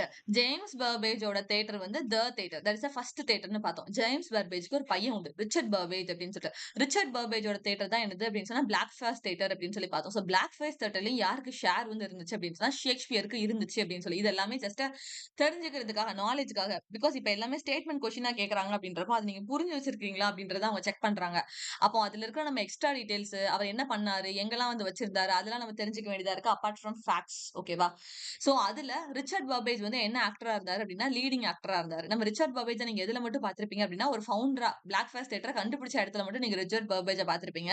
Richard Burbage வந்து ஒரு லீடிங் ஆக்டராவும் இருந்திருக்காரு அப்படின்னு சொல்லி பாக்குறோம். ஓகேவா? அந்த லார்ட் சாம்பர்லின் மென்ல யார் வந்து கிளவுனா எனாக்ட் பண்ணிட்டு இருந்திருப்பா அப்படின்னு சொன்னா வில்லியம் கெம்ப். வில்லியம் கெம்ப நம்ம ஆல்ரெடி மேல பார்த்தோம். எலிசபெத்தன் தியேட்டர்ஸ் பார்த்துட்டு இருக்கும்போது வில்லியம் கெம்ப் இதை பார்த்து வச்சுக்கோங்க, எங்களோட நேம் எல்லாம் ஆஃப் அண்ட் வரும் அப்படின்னு சொன்னேன். சோ கிளவுனா யார் வந்து ஆக்ட் பண்ணிட்டு இருப்பா அப்படின்னு சொன்னா வில்லியம் கெம்ப். உங்களுக்கு கொஸ்டின் வந்து எப்படி கேட்க மாட்டாங்க அப்படின்னு சொன்னா ஷேக்ஸ்பியரின் ஏஜ்ல கிளவுனா யார் வேஷம் போட்டான்னு உங்களுக்கு கொஸ்டின் வரவே வராது. சரியா? என்ன கேட்பாங்க அப்படின்னு சொன்னா ஒரு 4 ஆக்டர்ஸை கொடுத்து இவங்க ஷேக்ஸ்பியர் ஏஜ்ல இதுல யார் வருவா அப்படின்னு தான் கேட்பாங்க. நீங்க உடனே பயந்துட வேணா, கிளவுன் வந்து வில்லியம் கெம்ப் தானே, அப்ப இவங்க வந்து வேற வேற கேரக்டர்ஸ் போட்டதே இல்லையா, ஆனா கூகுள் எப்படி கொடுத்திருக்காங்க. Just don't confuse your self. அந்த மாதிரி நீங்க படிக்கவே அதை வேண்டவே வேணாம். அப்படி கேள்வி கேட்க மாட்டான். பிகாஸ் அவர் வந்து நிறைய வேஷம் போட்டிருந்திருப்பாரு. பட் ஃபேமஸான வேஷம் எது அப்படின்னா கிளவுன். பட் அப்படி வந்து நெக்ஸ்ட் கொஸ்டின்ல போக்கஸ்டா இது மட்டும் உங்களுக்கு அப்படின்னு சொல்லி அவன் கேட்க மாட்டான். அப்ப எப்படி கேட்பான் அப்படின்னா ஷேக்ஸ்பியரோட ஏஜ்ல ஃபேமஸா இருந்த ஆக்டர்ஸ் யாரெல்லாம், இதுல யாரெல்லாம் கிடையாது, யாரெல்லாம் உண்டு, 16th செஞ்சுரி ஆக்டர்ஸ் யாரு, 17th செஞ்சுரி ஆக்டர்ஸ் யாரு அப்படின்னு தான் கேட்பாங்க தவிர கொஸ்டினா அப்படி ஒரு பாயிண்ட வச்சு அவன் கேட்டா அந்த கொஸ்டின் டிராப் தான் ஆகும். சரியா? So you not to worry about it. Clown அப்படின்னு சொல்லி பார்க்கும்போது நம்ம வில்லியம் கெம்ப் அப்படின்னு சொல்லி பாக்குறோம். தென் கிறிஸ்டோபர் மார்லோவை ரெப்ரசென்ட் பண்ணி ஒரு கேரக்டரா இல்ல ஒரு ஆக்டரா நடிக்கிறது யாரு அப்படின்னு சொன்னா எட்வர்ட் ஆலன் பார்த்தோம். எட்வர்ட் ஆலன் அப்படின்ற நேமே நான் ஓப்பனிங்ல சொல்லி கொடுத்திருந்தேன். சோ வில்லியம் எம்ப், எட்வர்ட் ஆலன் இவங்க எல்லாருமே ஃபேமஸான ஆக்டர்ஸ் அப்படின்னு சொல்லி பாக்குறோம். ஓகேவா? 1603ல கிங் ஜேம்ஸ் ஒன் வந்து த்ரோனை வந்து பிடிச்சிருப்பாரு. 1603ல அவர் த்ரோனுக்கு வந்ததுக்கு அப்புறம் லார்ட் சாம்பர்லின் மென் அப்படின்ற இந்த நேமை மாத்தி என்னன்னு மாத்திருப்பாரு அப்படின்னா கிங்ஸ் மென் அப்படின்னு சொல்லி நேமை வந்து மாத்திருப்பாரு. ஓகேவா? சோ லார்ட் சாம்பர்லின் மென் அதுக்கு முதல்ல நேம் இருந்துச்சு. அது என்னன்னு கூப்பிடுவாங்கன்னா ஸ்ட்ரேஞ்ச் மென் அப்படின்னு கூப்பிடுவாங்க. தென் 1603ல கிங் ஜேம்ஸ் ஒன் பதவிக்கு வந்ததுக்கு அப்புறம் என்ன பண்ணாரு, அந்த கம்பெனியை ரீநேம் பண்ணாரு, கிங்ஸ் மென் அப்படின்னு சொல்லி ரீநேம் பண்ணாரு. புரியுதா? புரியுதுக்கா. புரியுது. ஷேக்ஸ்பியர்ல இருந்து இப்போ ரீசெண்டா வந்து நெட் எக்ஸாம்ல கேட்ட கொஸ்டின் அவரோட ஃபர்ஸ்ட் ஃபோலியோட இயர் என்ன டைரக்ட் கொஸ்டின் இருந்துச்சு. இவருக்கு ஷேக்ஸ்பியருக்கு மொத்தம் 2 ஃபோலியோ உண்டு. சரியா? ஃபர்ஸ்ட் ஃபோலியோ வந்து 1623, செகண்ட் ஃபோலியோ வந்து 1632. இந்த ஃபோலியோல வேற இதுக்குள்ள இருந்து ஒரு கொஸ்டின் கூட இதுவரை கேட்டது கிடையாது. ஃபர்ஸ்ட் ஃபோலியோ, செகண்ட் ஃபோலியோட இயர் என்னன்றதை கேட்டிருக்காங்க. தென் இந்த ஃபர்ஸ்ட் ஃபோலியோக்குள்ள Mr William Shakespeare's comedies, histories and tragedies அப்படின்னு சொல்லி ஒரு டைட்டில்ல யார் எழுதியிருப்பா அப்படின்னு சொன்னா John Heminges and Henry Condell. இவங்க 2 பேரும் கேட்டிருக்காங்க. John Heminges and Henry Condell அப்படின்னு சொல்லி இந்த 2 பேரும் சேர்ந்தா என்ன வரைக்கும் எழுதியிருப்பாங்க, Mr William Shakespeare's comedies, histories and tragedies அப்படின்னு ஒரு டைட்டில ஒர்க் எழுதியிருப்பாங்க. இவங்க 2 பேரும் சேர்ந்து தான் அந்த ஒர்க் வந்து எழுதியிருப்பாங்க. பட் யாருக்கு அதை டெடிகேட் பண்ணிருப்பாங்க அப்படின்னு சொன்னா William Herbert third earl of Pembroke அவங்களுக்கு வந்து டெடிகேட் பண்ணிருப்பாங்க. as well as அவங்களோட brother Philip Herbert earl of Montgomery அப்படின்ற ஒருத்தருக்கும் டெடிகேஷன் பண்ணிருப்பாங்க. டெடிகேஷன்ல இந்த பின்னாடி இருக்கிற நேம் கூட நீங்க ஃபர்ஸ்ட் மெமரைஸ் பண்ண வேணாம். ஃபர்ஸ்ட் மெமரைஸ் பண்ணது வில்லியம் ஹெர்பர்ட், அவங்களோட தம்பி யாரு அப்படின்னு சொன்னா பிலிப் ஹெர்பர்ட். இவர் வந்து ஏர்ல் ஆஃப் பெம்ப்ரோக்னு பாக்குறோம். அவள் வந்து ஏர்ல் ஆஃப் மாண்ட்கோமெரி அப்படின்னு சொல்லி பாக்குறோம். இது எல்லாமே ஒரு பதவி, ஒரு இடம், அதுதான் நம்ம இதுல பாக்குறோம். சரியா? சோ ஆத்தர்ஸ் யாருன்னு பார்த்தா ஜான் ஹெமிங்ஸ், ஹென்ரி காண்டால் அப்படின்றது டெடிகேஷன் பண்ணதுக்கு யாருக்கு அப்படின்னா அண்ணனுக்கும் தம்பிக்கும் டெடிகேட் பண்ணி வச்சிருக்காங்க. வில்லியம் ஹெர்பர்ட்டுக்கும் பிலிப் ஹெர்பர்ட்டுக்கும் டெடிகேட் பண்ணி வச்சிருக்காங்க. ஓகேவா? இந்த ஃபர்ஸ்ட் ஃபோலியோஸ்ல டோட்டலா எத்தனை பிளேஸ் வந்து இன்க்ளூட் பண்ணிருக்காங்க அப்படின்னு சொன்னா 36 பிளேஸ் இன்க்ளூட் பண்ணிருக்காங்க. எது மட்டும் உள்ள வரல அப்படின்னா ஷேக்ஸ்பியரோட பெரிக்கல்ஸ் அப்படின்ற ஒரு பிளே மட்டும் உள்ள ஆட் ஆன் பண்ணல, இது எல்லாத்தையுமே ஆட் ஆன் பண்ணிட்டாங்க. இந்த ஃபர்ஸ்ட் ஃபோலியோக்குள்ள என்ன ஃபார்மேட்ல அதை அரேஞ்ச் பண்ணிருக்காங்க அப்படின்னா காமெடி, ஹிஸ்டரி, ட்ராஜடி அப்படின்ற ஃபார்மட்ல தான் வந்து அரேஞ்ச் பண்ணிருக்காங்க. ஃபர்ஸ்ட் எந்த பிளேயை கொடுத்திருக்காங்க அப்படின்னா டெம்பஸ்ட் கொடுத்திருக்காங்க. லாஸ்ட் எதை கொடுத்திருக்காங்க அப்படின்னா சிம்பலைன்ல கொடுத்திருக்காங்க. இதுல பென் ஜான்சன் தான் அதுக்கு ப்ரிஃபேஸ் எழுதியிருப்பாரு. என்னன்னு ப்ரிஃபேஸ் எழுதியிருப்பாரு அப்படின்னா ஒரு போமா எழுதியிருப்பாரு. டு த ரீடர் அப்படின்னு சொல்லி ப்ரிஃபேஸ் எழுதியிருப்பாரு. ப்ரிஃபேஸ் அப்படின்னு சொன்னா ஓப்பனிங்ல நம்ம ஆட் ஆன் பண்ற பேஜ் தான் நம்ம ப்ரிஃபேஸ் அப்படின்னு சொல்லுவோம். ஓகேவா? அந்த ப்ரிஃபேஸ் யார் கொடுத்தா ஃபர்ஸ்ட் ஃபோலியோக்கு அப்படின்னு சொன்னா பென் ஜான்சன் கொடுத்திருப்பாரு. என்ன டைட்டில்ல கொடுத்திருப்பாரு அப்படின்னா டு த ரீடர் அப்படின்னு கொடுத்திருப்பாங்க. இது வந்து இம்பார்ட்டன்டான பாயிண்ட். புரிகிறதா? Understood now. Yes, ma'am. புரியுதுக்கா. இதுல இருக்கிற பாயிண்ட் அவ்வளவுமே இம்பார்ட்டன்ட். ஃபர்ஸ்ட் ஃபோலியோட பப்ளிகேஷன் இயர் என்னன்றது important. Mr William Shakespeare's comedies tragedies and comedies histories and tragedies அப்படின்னு சொல்லி பப்ளிஷ் ஆச்சு அப்படின்றது இம்பார்ட்டன்ட். யார் ஆத்தர் அப்படின்னு சொன்னா ஜான் ஹெமிங்ஸ் அண்ட் ஹென்ரி காண்டால்னு பாக்குறோம். யாருக்கு டெடிகேட் பண்ணாங்க, டோட்டலா எத்தனை பிளேஸ் இன்க்ளூட் இருக்கு, என்ன ஃபார்மெட்ல அரேஞ்ச் பண்ணிருக்காங்க, ஃபர்ஸ்ட் என்னது, லாஸ்ட் என்னது, யாரு ப்ரிஃபேஸ் எழுதுனா. ப்ரிஃபேஸ் எழுதுனதுலாம் யார் உள்ள வந்திருக்கா அப்படின்னு சொன்னா பென் ஜான்சன் உள்ள வந்திருக்காரு. என்னென்ன எழுதிருக்காரு, என்ன டைட்டில் அப்படின்னா டு த ரீடர் அப்படின்னு சொல்லி எழுதிருக்காரு. ஓகேவா? அப்ப செகண்ட் ஃபோலியோட இயர் என்ன அப்படின்னு சொன்னா 1632. நீங்க இதை படிக்கிறதுக்கு ரொம்ப ஈஸி. இது வந்து 2-3 இது இப்படி திருப்பி போட்டீங்கன்னா 3-2 அது வந்து மாறிடும். ஸோ 1623 அது 1632. அதனால ஃபர்ஸ்ட் ஃபோலியோ செகண்ட் ஃபோலியோ குழப்பிக்க தேவையே இல்லை. அது 23 இது 32. நம்பரை திருப்பி போட்டா மட்டும் போதும். ஃபர்ஸ்ட் ஃபோலியோ செகண்ட் ஃபோலியோ வந்துரும். இதுல யார் எழுதியிருப்பா, யாரோட ஒர்க் வந்து இதுல ஆட் பண்ணிருப்பாங்க அப்படின்னு சொன்னா மில்டனோட பீஸ் ஆன் ஷேக்ஸ்பியர் அப்படின்ற ஒரு விஷயத்தை வந்து ஆட் ஆன் பண்ணிருப்பாங்க. ஓகேவா? இது வந்து மில்டனோடது ஆன் ஷேக்ஸ்பியர். அப்ப ஆன் ஷேக்ஸ்பியர் அப்படின்ற ஒர்க்கை யார் எழுதினான்னு கூட தனியா எக்ஸாம்ல கேட்கலாம். அது யார் எழுதியிருப்பா அப்படின்னா மில்டன் எழுதியிருப்பாரு ஆன் ஷேக்ஸ்பியர் அப்படின்னு சொல்லிட்டு. ஓகேவா?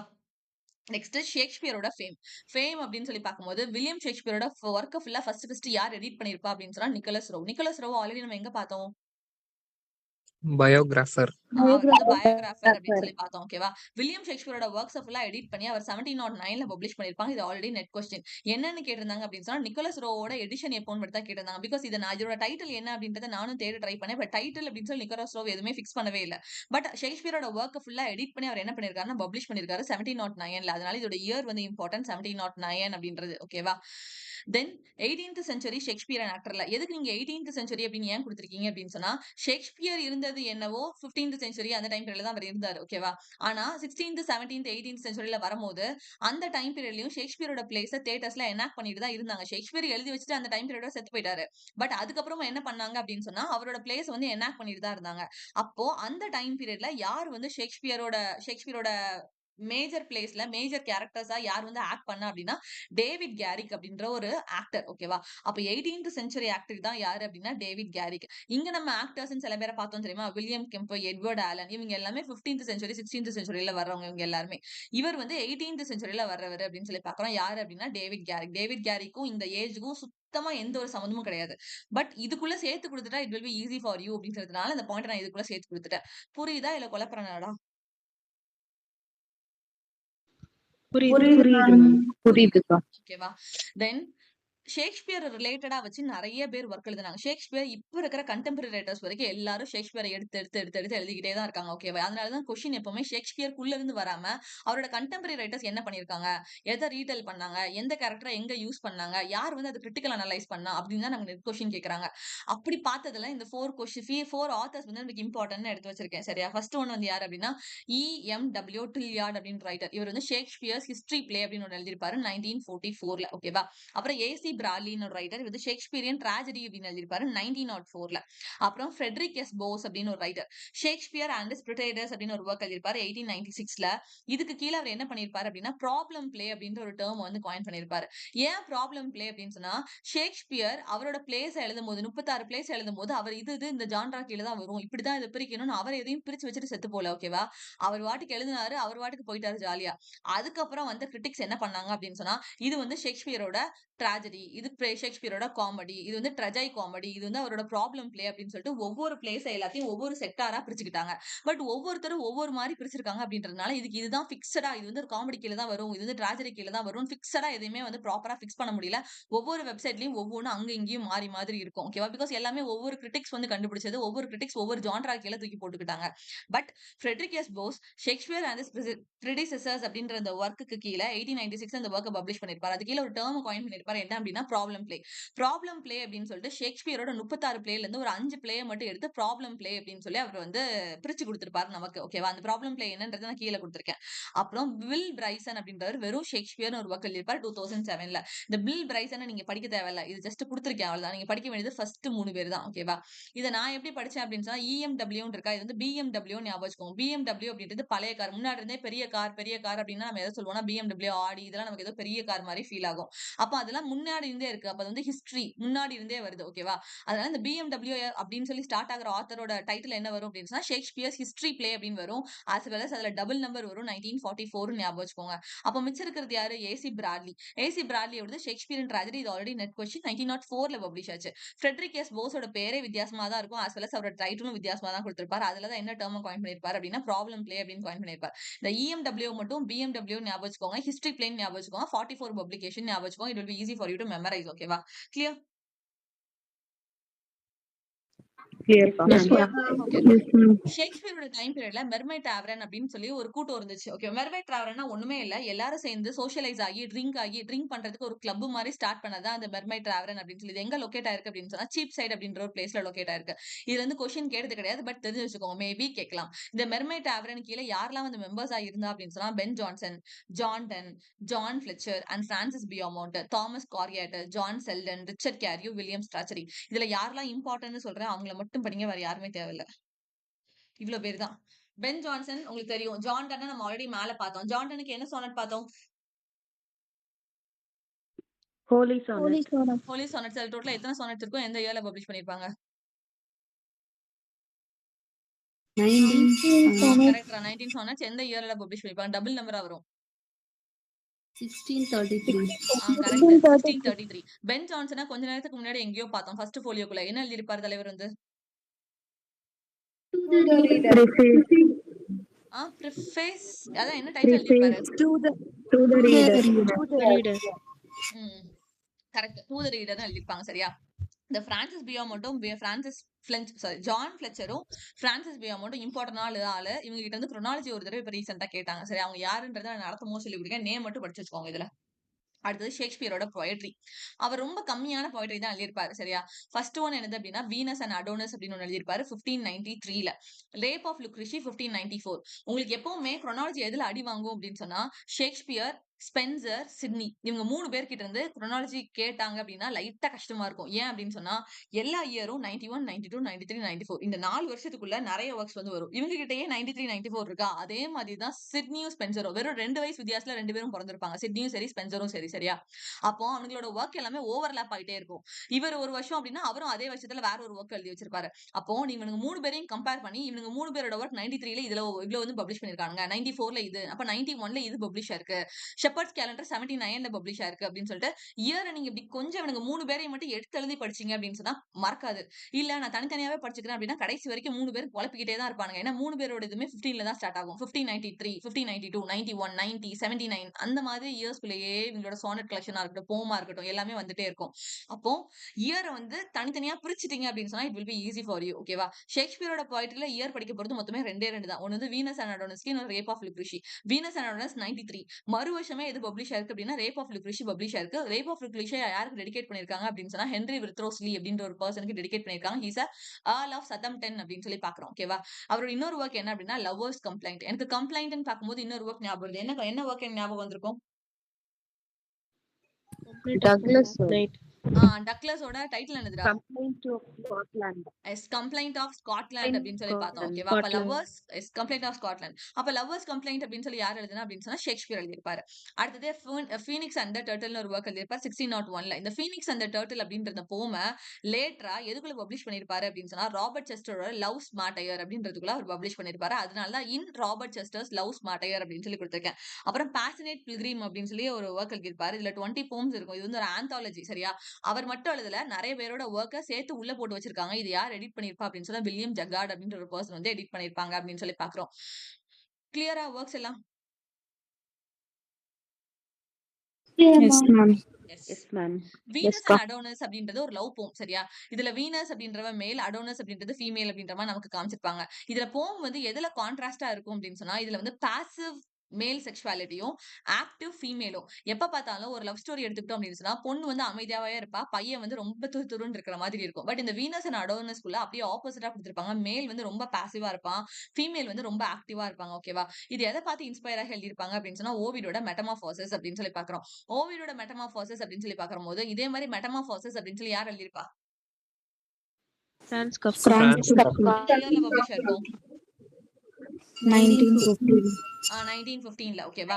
வீனஸ் அண்ட் அடோனிஸ என்னன்னு சொல்றோம் அப்படின்னா, ஷார்ட் எபிக்ன்னு சொல்றோம், இல்ல எப்பிலியான்னு சொல்றோம், இல்ல எரோட்டிக் போம்னு சொல்றோம். ஓகே, எப்பிலியான் தான் உங்களுக்கு மென்ஷன் பண்ணிருக்காங்க. அப்ப எப்பிலியான்னா என்ன அப்படின்னு போய் செக் பண்ணி பார்த்தோம் அப்படின்னா, that's a short Epic. Epic அப்படின்னால எபிக் போம்னா ரொம்ப பெருசா இருக்கும். அந்த மாதிரி தான் சொல்லுவோம். இது வந்து ஒரு short epic as well as erotic போம்னு சொல்றோம். எரோட்டிக் போம் அப்படின்னு சொன்னா கொஞ்சம் 18+ கண்டென்ட் ஆட் ஆன் பண்ணி எழுதின ஒர்க் வந்து எரோட்டிக் போம் அப்படின்னு நம்ம சொல்லுவோம். அதுதான் வந்து ஷார்ட் எபிக் ஆர் எரோட்டிக் போம் அப்படின்னு சொல்றோம். இது வந்து என்ன ரைம்ல எழுதிருக்காங்க அப்படின்னா, செஸ்டட் ரைம்ல இது வந்து எழுதிருக்காங்க அப்படின்னு சொல்லி பார்க்கிறோம். இவ்வளவுதான் வீனஸ் அண்ட் அடோனிஸ் அப்படின்னு பார்க்கிறோம். ஓகேவா? அடுத்தது லேப் ஆஃப் ரிக்ரிஷி. லேப் ஆஃப் ரிக்ரிஷியை எதுல இருந்து எடுத்திருப்பாங்க அப்படின்னா, ஓவிடோட ஃபஸ்டி அண்ட் லிவி அப்படின்ற ஒரு ஒர்க்ல இருந்து எடுத்திருப்பாங்க. இது ஓவிட் நான் பார்க்கும்போது இதுல நான் சொல்லிக் கொடுக்கலன்னு நினைக்கிறேன். சொல்லிக் கொடுக்கல இது ஓவிடோட ஒர்க்னு சொல்லிட்டு No, ma'am. Fasti சொல்லிருக்கீங்க. பார்க்கல. ஃபஸ்டி மட்டும் தான் பார்த்தோம், லிவி பார்க்கல. Yes, ma'am. பார்க்கலாம் மேம். எஸ். இந்த ரேப் ஆஃப் லுக்ரிஷி அப்படின்ற டைட்டில் எதை டிஸ்கிரைப் பண்ற மாதிரி இல்ல ஸ்டோரி வந்து எதுல இருந்து எடுத்த மாதிரி இருக்கும் அப்படின்னு சொன்னா, ஓவிடோட ஃபர்ஸ்டி as well as லிவியோட ஹிஸ்டரி ஆஃப் ரோம் அப்படின்னு சொல்லி பாக்குறோம். ஓகே, ரெண்டு ரைட்டர்ஸ் இருக்காங்க. சோ ஓவிடோட ஃபர்ஸ்டி அண்ட் லிவியோட ஹிஸ்டரி ஆஃப் ரோம் அப்படின்னு சொல்லி பாக்குறோம். இது வந்து யாரை பத்தி பேசுறாங்க அப்படின்னு சொன்னா, ஒரு லெஜெண்டரி ரோமன் விமனை பத்தி பேசுறாங்க. அவரோட நேம் என்ன அப்படின்னு சொன்னா லுக்ரிட்டியா அப்படின்னு சொல்லி பாக்குறோம். இது வந்து யாருக்கு டெடிகேட் பண்ணிருப்பாங்க அப்படின்னா, ஹென்ரி விர்தோஸ்லிக்கும் ஏர் ஆஃப் சதம்டனும். கொஞ்சம் மேல சொல்லி கொடுத்தலாம், அதே தான் இங்கே ரிப்பீட் பண்றேன். இந்த இருக்காங்க பாருங்க. Both dedicated to Henry Wriothesley to earl of Southampton அப்படின்னு சொல்லி பாக்குறோம். ஓகேவா? தென் ஷேக்ஸ்பியரோட சானட் கலெக்ஷன். ஷேக்ஸ்பியரோட சானட் அப்படின்னு பார்க்கும்போது நம்ம காலேஜ் டைம்லேயே தெரியும், அவர் டோட்டலா 154 சானட்ஸ் எழுதியிருப்பாங்க அப்படின்னு சொல்லிட்டு. இவரோட சானட்ஸ் எல்லாத்தையும் குவாட்ரோ ஃபார்மேட்ல, ஓகேவா, இந்த ஃபார்மேட்ல யார் வந்து பப்ளிஷ் பண்ணிருப்பா 1609ல அப்படின்னு சொன்னா தாமஸ் த்ரோப் அப்படின்ற ரைட்டர் வந்து பப்ளிஷ் பண்ணிருப்பாங்க. இதுவும் இம்பார்ட்டன்டான பாயிண்ட். எப்படி ஏசி பிராட்லியோட வந்து 1904 இம்பார்ட்டன்ட் ஆனது படிச்சுக்கோங்க அப்படின்னு சொல்றனோ, அதே மாதிரியே ஷேக்ஸ்பியரோட சானட்டை குவாட்ரோ ஃபார்மேட்ல வேற ஒரு ஃபார்மேட்ல யார் பப்ளிஷ் பண்ணிருப்பா அப்படின்னு சொன்னா தாமஸ் த்ரோப் அப்படின்றவர் பப்ளிஷ் பண்ணிருப்பார். என்ன இயர்ல அப்படின்னு சொன்னா 1609ல வந்து பப்ளிஷ் பண்ணிருப்பாங்க. இதை யாருக்கு டெடிகேட் பண்ணிருப்பாங்க அப்படின்னு சொன்னா மிஸ்டர் WH அப்படின்னு மட்டும் தான் கொடுத்திருப்பாங்க. இந்த WH யாருன்னு கெஸ் பண்றாங்க அப்படின்னா வில்லியம் ஹெர்பர்ட் அப்படின்னு சொல்லி கெஸ் பண்றாங்க. ஓகேவா? இந்த 154 சானட்ஸ ரெண்டு செட்டா பிரிப்பாங்க. எப்படி அப்படின்னு சொன்னா ஃபர்ஸ்ட் 126 சானட்ஸ் அப்படின்னு பிரிப்பாங்க. அப்புறம் நெக்ஸ்ட் 26 சானட்ஸ் அப்படின்னு சொல்லி பிரிப்பாங்க. ஓகேவா? ஃபர்ஸ்ட் 126 சானட்ஸ் வந்து யார் அட்ரஸ் பண்ணிருக்கோம் அப்படின்றது கிரிட்டிக்ஸ்க்கு ப்ராப்பரா தெரியவே இல்லை. அது ரெண்டு பேர் வந்து எடுத்துக்கிறாங்க. ஒன்னு வந்து ஹென்ரி விர்தோஸ்லியா இருக்கும், அப்படி இல்லைன்னா வில்லியம் ஹெர்பர்ட்டா இருக்கும். பட் யாருக்கு டெடிகேட் பண்ணாங்க அப்படின்றது ப்ராப்பரா யாருக்குமே தெரியல. அதனால ரெண்டு பேரையுமே நான் ஆர்ன்னு போட்டு கொடுத்திருக்கேன். சரியா? எப்படி வந்து நம்ம காமெடி அப்படின்னு சொல்லி கர்டன்ஸோட நீடில் அப்படின்னு சொல்லி பார்க்கும்போது நான் ரெண்டு ஆத்தர் சொல்லி கொடுத்தேன். யாரெல்லாம்? கிராமர் கர்டன்ஸ் நீடில் அப்படின்னு சொல்லி பார்த்தோம்ல. Stephenson, John Stephenson on Still, John still John அப்படின்னு சொல்லி Still. பார்த்தோம். கிரிட்டிக்ஸ்க்கு வந்து யார் அது எழுதுனான்றத கரெக்டா பிரிக்க முடியல. ஓகேவா? எழுதுடா. எது நோட்ஸ் இருக்கா? உங்ககிட்ட தான்டா No, கேக்குறேன். ma'am. இல்ல போலாம்ல. சரி, ஓகே. சோ 126 சானட்ஸ் 26 சானட்ஸ் அப்படின்னு சொல்லி ரெண்டா பிரிக்கிறாங்க. 126 சானட்ஸ் வந்து யார் அட்ரஸ் பண்றது அப்படின்னா ஹென்ரி விர்தோஸ்லி ஏர் ஆஃப் சதம்டனாவும் இருக்கலாம், இல்லனா வில்லியம் ஹெர்பர்ட் ஏர்ல் ஆஃப் பெம்பரோகா கூட இருக்கலாம் அப்படின்னு சொல்லி சொல்றாங்க. ஓகே. நெக்ஸ்ட் 26 சானட்ஸ் யாரை இண்டிகேட் பண்ணுது அப்படின்னா டார்க் லேடி அப்படின்னு மட்டும் தான் ஷேக்ஸ்பியர் இண்டிகேட் பண்ணிருக்காங்க. அந்த டார்க் லேடி எந்த விமனை இண்டிகேட் பண்ணுதுன்னு யாருக்குமே தெரியாது.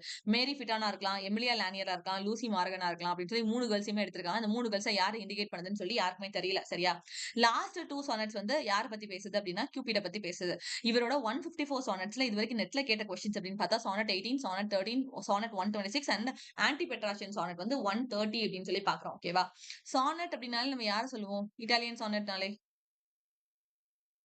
பெட்ராச். பெட்ராச். அதோட ரைம் என்னடா? Abba. Abba, abba, CD CD. அப்ப அபா அபான்னு யார் வக்கல்னா? Anthony Burgess. Anthony Burgess. யாரை பத்தி பேசியிருந்தாங்க அதுல? John Keats. John Keats. ஓகேவா? சார் பேட்ரிக் ஸ்பென்ஸ் அப்படின்ற பேலட கோல்ட்ரிட்ஜ் வந்து எதுல யூஸ் பண்ணிருப்பாரு? Dejection and Ode. Dejection and Ode அப்படின்னு சொல்லி பார்த்தோம். ஓகேவா? தி புக் ஆஃப் கவர்னர் அப்படின்னு சொல்லி தாமஸ் இலியட் வந்து ஒரு ஒர்க் எழுதியிருப்பாரு. அதுல இருந்து எதுக்கு ப்ரிஃபேஸ் எழுதியிருப்பாங்க? எந்த கால்ட்ரிட்ஜோட ஒர்க்குக்கு வந்து எபிலாக் தான் நினைக்கிறேன். எபிலாக் ஏதோ எடுத்திருப்பாங்க. Block on Kubla Khan. கரெக்ட். மறந்துருப்பீங்களோன்னு நினைச்சேன். குப்லகான். Yes correct. குப்லகானுக்கு தான் எடுத்திருப்பாங்க. சரியா? So getting back to the point. Sonnet அப்படின்னு சொல்லி பார்க்கும்போது இந்த 4 சானட் வந்து நெட்ல இது வரைக்கும் கேட்டிருக்காங்க. இந்த டைட்டில் கொடுத்து இது என்ன சானட் நம்பர்னு கேட்பாங்க. இல்ல இந்த லைனை கொடுத்து ஏதாவது ஒண்ணு கேட்பாங்க. அதனால இந்த 4 சானட்டோட டைட்டில் மட்டும் ஞாபகம் வச்சுக்கோங்க. Shall I compare thee to a summer's day அப்படின்றது சானட் நம்பர் 18 ரொம்ப இம்பார்ட்டன்டான சானட். சானட் 30 அப்படின்னு பார்க்கும்போது went to the sessions of sweet silent thought அப்படின்னு சொல்லி சானட் நம்பர் 30. ஓகேவா? இதுல இருந்து மார்சல் ப்ரௌஸ்ட் அவரோட நாவலுக்கு ஒரு டைட்டில் எடுத்திருப்பாரு. ரெமம்பரன்ஸ் ஆஃப் திங்ஸ் பாஸ்ட் அப்படின்னு ஒரு டைட்டில் எடுத்திருப்பாரு. Just for the knowledge. Marcel Proust நம்ம ஃபியூச்சர்ல பார்ப்போம். இப்ப நேம் மட்டும் தெரிஞ்சு வச்சுக்கோங்க. மார்சல் ப்ரௌஸ்டோட ஒரு நாவல் என்னது அப்படின்னு சொன்னா ரெமம்பரன்ஸ் ஆஃப் திங்ஸ் பாஸ்ட் அப்படின்னு சொல்லி இதுக்கு டைட்டில் எதுல இருந்து எடுத்தாங்க அப்படின்னா ஷேக்ஸ்பியரோட சானட் நம்பர் 30ல இருந்து அவர் ஆட்டை போட்டிருக்காரு அப்படின்னு சொல்லி பாக்குறோம். சானட் நம்பர் 126 என்ன அப்படின்னா O thou my lovely boy who is thy power who in thy power அப்படின்னு ஒரு டைட்டில் இருந்து 126. சானட் நம்பர் 30 வந்து ஆன்டி பெட்ராச்சியன் சானட் அப்படின்னு சொல்லுவாங்க. ஏன் இதை வந்து இவ்வளவு நேரம் சானட் தானே சொன்னீங்க, இது மட்டும் ஏன் ஆன்டி சானட் ஆன்டி பெட்ராச்சியன் சானட் ஏன் அப்படின்னு சொல்றோம் அப்படின்னு சொன்னா ஒரு சானட் வந்து ஒரு பர்சனை நல்லபடியா சொல்ற மாதிரியோ இல்லனா ஒரு பெட்டரா எடுத்துட்டு போற மாதிரி இருக்கணும். ஓகேவா? இது ஏன் ஆன்டி பெட்ராச்சியன் சானட் அப்படின்னு சொல்லியிருக்கோம்னா இதுல வந்து விமனை வந்து ஒரு கம்பேரே பண்ண முடியாத ஒரு திங்ஸ் கூட அவர் வந்து கம்பேர் பண்ணிப்பாரு. Not in a bad way. இதுல பாரு my mistress' eyes are nothing like a sun அப்படின்னு சொல்லி கம்பேர் பண்ணிருப்பாரு. அவரோட மிஸ்ட்ரஸோட ஐஸ் வந்து எது கூட கம்பேர் பண்ணிருப்பாங்க, சன் கூட கம்பேர் பண்ணிருப்பாங்க. அவங்க மிஸ்ட்ரஸோட ஹேரை வந்து வயர்ஸ் கூட கம்பேர் பண்ணி வயர் இருக்குல்ல, வயர் கரண்ட் வயர் போடுவோம் தெரியுமா, அந்த வயர் கூட அவர் கம்பேர் பண்ணிருப்பாரு. இந்த மாதிரி ஒரு விசித்திரமான கம்பேரிசன் கொடுத்திருப்பாரு. இது வந்து ஒரு கம்பேரிசனாவே இல்ல, இதையே ஷேக்ஸ்பியர் இப்படி எழுதினாரு அப்படின்றதுனால இந்த சானட்டுக்கு என்னன்னு கொடுத்துட்டாங்க அப்படின்னு சொன்னா ஆன்டி பெட்ராச்சியன் சானட்னு கொடுத்துட்டாங்க. அதனால இது கொஞ்சம் ஃபேமஸ் ஆயிடுச்சு. 130 அப்படின்ற சானட் நம்பர் வந்து ஒரு ஆன்டி பெட்ராச்சியன் சானட் அப்படின்னு சொல்லி. கிளியரா அது ஏன் ஆன்டி பெட்ராச்சியன் சொல்றாங்கன்னு? Yes, ma'am. எஸ்க்கா. ஓகே. அடுத்தது ஷேக்ஸ்பியரோட குரோனாலஜி. ஓகேவா? ஷேக்ஸ்பியரோட மாடர்ன் குரோனாலஜி. எப்பவுமே குரோனாலஜி வந்து குழப்பிக்கிட்டே தான் இருந்தாங்க. ஈவன் ஒரு 5 இயர்ஸ் 3 இயர்ஸ் பேக் வரைக்கும் விக்கிபீடியா ப்ராப்பரா இதுதான் ஃபார்மட்னு ஒரு இதோட கொண்டு வந்தாங்க, ஒரு ப்ரூஃபோட கொண்டு வந்து சப்மிட் பண்ணாங்க. ஓகேவா? அதுக்கப்புறம் தான் வந்து ஓகே இதுதான் ஷேக்ஸ்பியரோட குரோனாலஜின்னு ஃபிக்ஸ் பண்ணாங்க. அதுக்கு முன்னாடி வரைக்கும் ஷேக்ஸ்பியரோட குரோனாலஜி கேட்டாங்க அப்படின்னா அது கொஸ்டின் வந்து டிராப் பண்ணுவாங்க. இப்ப ஷேக்ஸ்பியரோட குரோனாலஜி கேட்டாங்க டிராப் பண்ண மாட்டாங்க. கரெக்டா இதுதான் குரோனாலஜி அப்படின்னு சொல்லி ஃபிக்ஸ் பண்ணி வச்சிருக்காங்க. So E.K. சாம்பர்ஸ் அப்படின்றவர் த ப்ராப்ளம்ஸ் ஆஃப் குரோனாலஜி அப்படின்னு சொல்லி ஒரு புக் எழுதியிருக்காரு 1930ல. ஓகேவா? இந்த குரோனாலஜியோட வீடியோ வந்து நான் உங்களுக்கு ஷேர் பண்றேன். இன்னைக்கு நைட்டு நான் ஷேர் பண்ணுவேன். நாளைக்கு இதை பத்தி நான் இதை படிச்சுட்டு வரும்போது அந்த வீடியோவும் சேர்த்து பார்த்துட்டு வாங்க. நாளைக்கு எல்லாரும் சேர்ந்து ஒரு தடவை சொல்லி பார்த்துட்டு we will move on to the tragedies. ஓகேவா? கிளியர் தானே இன்னைக்கு கிளாஸ்? அதர்ஸ் எல்லாரும் ஓகே தானே? Yes ma'am. Clear. Homework story என்ன கொடுத்திருந்தேன்?